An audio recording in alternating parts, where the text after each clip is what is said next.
Hello guys, വന്നത് വേറൊന്നിനുമല്ല, ആ news കണ്ടിട്ട് വന്നതാണ്. അപ്പോൾ അതിൻ്റെ ഇടയിൽ വന്നുള്ള കുറച്ച് കമൻസ് ഞാൻ ആ വീഡിയോയിൽ തന്നെ നിങ്ങളോട് കാണിച്ചു തരാം. എല്ലാം കൊടുത്ത് ഉള്ളിലേക്ക് കയറ്റി കഴിഞ്ഞ് കുറച്ച് നേരം കഴിഞ്ഞപ്പോൾ നമ്മളെ വിളിച്ചിട്ട് പറഞ്ഞ് ഇവിടെ കറണ്ട് ഇല്ലാത്തത് ഒരു പ്രശ്നമല്ല, കറണ്ട് സാധാരണ ഇല്ലാത്തതാണ്. പക്ഷേ ഒരു താലൂക്ക് ഹോസ്പിറ്റൽ പോലെ ഒരു ഹോസ്പിറ്റലിൽ ജനറേറ്റർ ഇല്ല.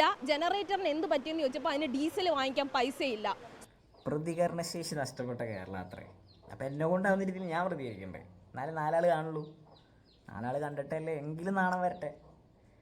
കുണ്ടറയിൽ ഇത്രയും നല്ലൊരു കേരളത്തിൽ കൊല്ലം കുണ്ടറയിൽ ഒരു ആശുപത്രിയിൽ ജനറേറ്റർ ഇല്ല. മേജർ ഓപ്പറേഷനോ കാര്യങ്ങളോ ഒന്നും ആണെങ്കിൽ എന്ത് ചെയ്യും? ഇൻ കേസ് ആ രോഗി മരിച്ചു അല്ലെങ്കിൽ രോഗിക്ക് എന്തെങ്കിലും പറ്റി, ആര് ഉത്തരവാദിത്തം ഏറ്റെടുക്കും? ഗവൺമെൻറ് ഹോസ്പിറ്റലിനെ വിശ്വസിച്ച് അവിടെ ചെന്ന ഒരു കുടുംബം ആരോട് പരാതി പറയും? എന്നിട്ട് കാര്യമില്ലല്ലോ. ഡോക്ടർ നല്ലതായതുകൊണ്ട് ഒരു പ്രശ്നമില്ലല്ലോ. വലിയൊരു കെട്ടിടം അതിൻ്റെ അപ്പുറത്ത് ഉണ്ടാക്കി വെച്ചിട്ടുണ്ട്. ഒരക്ഷരം വാ തുറന്ന് നമുക്ക് പറയാൻ പറ്റത്തില്ല. പറഞ്ഞു കഴിഞ്ഞാൽ എല്ലാവരും ഗവൺമെൻറ്റിനെതിരെ സംസാരിക്കുന്നവരാ. അതുകൊണ്ട് ഒന്നും മിണ്ടാതെ എവിടെയാണ് പരാതി പെടേണ്ടതെന്ന് പോലും അറിയത്തില്ല. ഞങ്ങൾ ഇനി പോരുന്നു. ഇന്ന് ഞങ്ങളുടെ നാളെ ഇപ്പം എനിക്കോ എൻ്റെ കുടുംബത്തിലോ ഒരാൾക്കോ വന്നു കഴിഞ്ഞാൽ ഞാൻ ആ ഹോസ്പിറ്റലിലേക്ക് പോകണോ പോകണ്ടേ എന്ന് ചിന്തിക്കുമ്പോൾ ഏത് തീരുമാനത്തിൽ ഞാൻ എത്തിപ്പെടും? വളരെ കുറച്ച് കാര്യങ്ങൾ ഞാൻ പോകുമോ? എനിക്ക് വേണ്ടപ്പെട്ട എൻ്റെ കുടുംബത്തിലുള്ളവരെ കൊണ്ട് ഞാനൊരു ഗവൺമെൻറ് ഹോസ്പിറ്റലിലേക്ക് ഇത്തരത്തിലുള്ള സംഭവങ്ങൾ നടക്കുന്ന കേരളത്തിൽ ഞാൻ പോവാൻ ശ്രമിക്കുമോ? അതുതന്നെയാണ് ആ ലേഡിയും പറഞ്ഞല്ലോ. അവർക്ക് അവിടുത്തെ ഡോക്ടറോടുള്ള താല്പര്യം കൊണ്ട് പോയി. ജനറേറ്റർ വർക്ക് ചെയ്യുന്നില്ല, കാരണം ഡീസലില്ല. സൂപ്രണ്ടിൻ്റെ റൂമിലേക്ക് ഞാൻ ചെന്ന് സൂപ്രണ്ട് എന്തെന്ന് ചോദിച്ചപ്പോൾ സൂപ്രണ്ട് വന്നിട്ടില്ല. അവിടെ ഒരു ലേഡി മാത്രമാണ് ഉണ്ടായിരുന്നത്.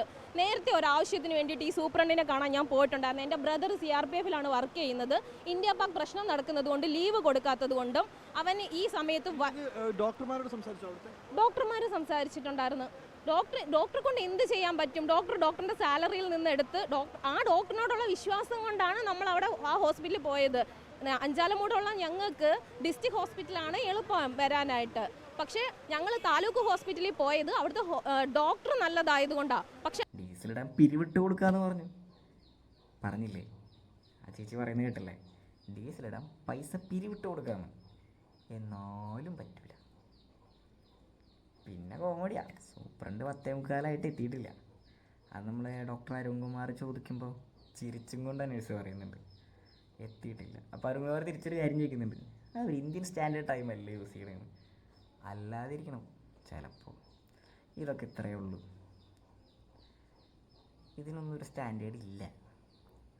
ഞാൻ അങ്ങനെ തന്നെ വിശ്വസിക്കുന്നു. ഇതൊന്നും ഒരു കാലത്തും നന്നാവില്ല.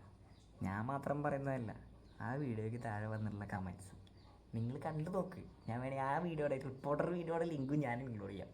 കണ്ടു നോക്ക്. നല്ല വീട്ടിൽ ഉപ്പായിട്ട് കിട്ടും. സൂപ്പർ സാധനം. എന്തെങ്കിലും ആവട്ടെ, നിങ്ങളെ കൊണ്ട് പറ്റുന്ന രീതിയിൽ നിങ്ങളും പ്രതിഷേധിക്കുക. നമ്മളെല്ലാവരും കൂടെ പ്രതിഷേധിച്ചാൽ എപ്പോഴെങ്കിലുമൊക്കെ നന്നായാലോ. Okay, bye. 1-ാം നമ്പർ നിൽക്കുന്ന കേരളം, പക്ഷെ വിശ്വസിക്കുന്ന ജനങ്ങളാണ് മണ്ടർ. 1-ാം നമ്പർ ആണെന്നുണ്ടെങ്കിൽ ആരും വിദേശത്ത് പോകേണ്ട ആവശ്യം വരത്തില്ലല്ലേ, മന്ത്രിമാരടക്കം. ഞങ്ങൾ പാവപ്പെട്ടവരുടെ അവസ്ഥ ഇതാണ്. ഇതേ കണക്ക് പലരും മിണ്ടാതെ പോകും. ഞങ്ങൾ ഇതേ കണക്ക് മിണ്ടാതെ ഇപ്പോൾ ഇവിടെ വന്ന് നിൽക്കും. ഇതേ കണക്ക് വേറെ ഏതെങ്കിലും രോഗികൾക്ക് അവസ്ഥ വരും. ഇതൊക്കെ തന്നെയാണ് നടക്കുന്നത്.